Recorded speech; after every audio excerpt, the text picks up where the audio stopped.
أما أنا وأنت فنقطة النهاية غير معروفة. ممكن ذا الليل النهاية، وممكن بكرة، وممكن بعد شهر، وممكن بعد سنة، وممكن بعد سنين. وما تدري نفس ماذا تكسب غدا، وما تدري نفس بأي أرض تموت. بعض الشباب يقول أنا شاب وما درى إنه أقرب للموت من 1000 شايب. كم من شاب ركب سيارته وما نزل منها، وكم من شاب لبس ثوبه وما خلعه بنفسه، خلعوه مزقوه من عليه. وكم من إنسان نام على فراشه وما استيقظ منه نومة الموت. وكم من إنسان خرج من بيته ولم يعد إليه، من هناك شلوه على المستشفى، ومن المستشفى إلى المقبرة. وما دامت نقطة النهاية بالنسبة لي ولك غير معروفة، فيجب أن نكون مستعدين في كل لحظة لهذه النقطة. لا تقول أنا شاب، لا، ما للمقابر لا تجيب إذا رآهن الكئيب، حفر مسقفة عليهن الجنادل والكثيب، فيهن أطفال وولدان وشبان وشيب. كم من حبيب لم تكن عيني لفرقته تطيب، غادرته في بعضهن مجندلا وهو الحبيب. كم صلينا على أموات أيها الإخوة؟ واجد. ومتى يصلى علينا؟ كم عزينا في الناس ومتى يعزى فينا؟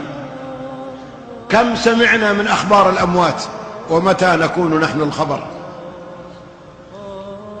أجل ما دمنا نعرف هذه الحقيقة فنحن بين خيارين. الخيار الأول الصحيح والأمثل أن نستعد وأن نعتبر أنفسنا قريبين من النهاية. يقول صلى الله عليه وسلم إذا أصبحت، شوفوا الحديث يا أخواني هذا عجيب، إذا أصبحت فلا تنتظر المساء، لا تقول في الليل يمكن ما يجي الليل عليك. وإذا أمسيت فلا تنتظر الصباح يمكن ما تصبح. وكن في الدنيا كأنك غريب أو عابر سبيل. إذا كنت عاقل وحصيف ولبيب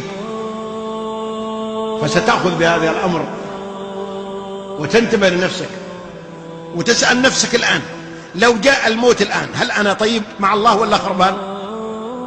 الآن لو دخل علينا الآن ملك الموت من الباب هذا وقال السلام عليكم، قلنا وعليكم السلام، قال عندي أمر الآن بقبض أرواحكم كلكم يومين في المسجد، إيش بنقول؟ نقول ممنوع؟ والله ما هو ممنوع، ما حد يمتنع منه.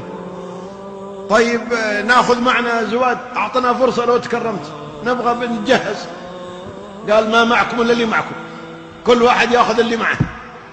واحد قال أنا عندي عمارة، قال عمارتك لورثتك. والثاني قال وأنا عندي سيارة جديدة، خلها لعيالك.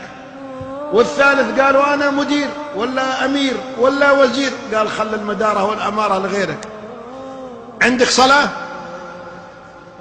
تفضل. عندك إيمان؟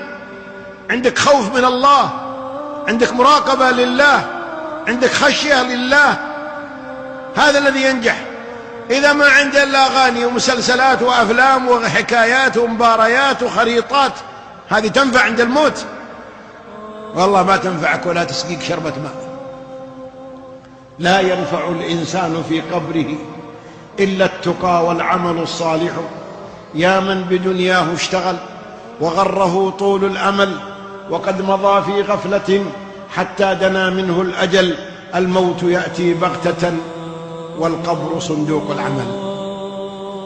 أجل إذا كنت عاقلا وموفقا فاستعد.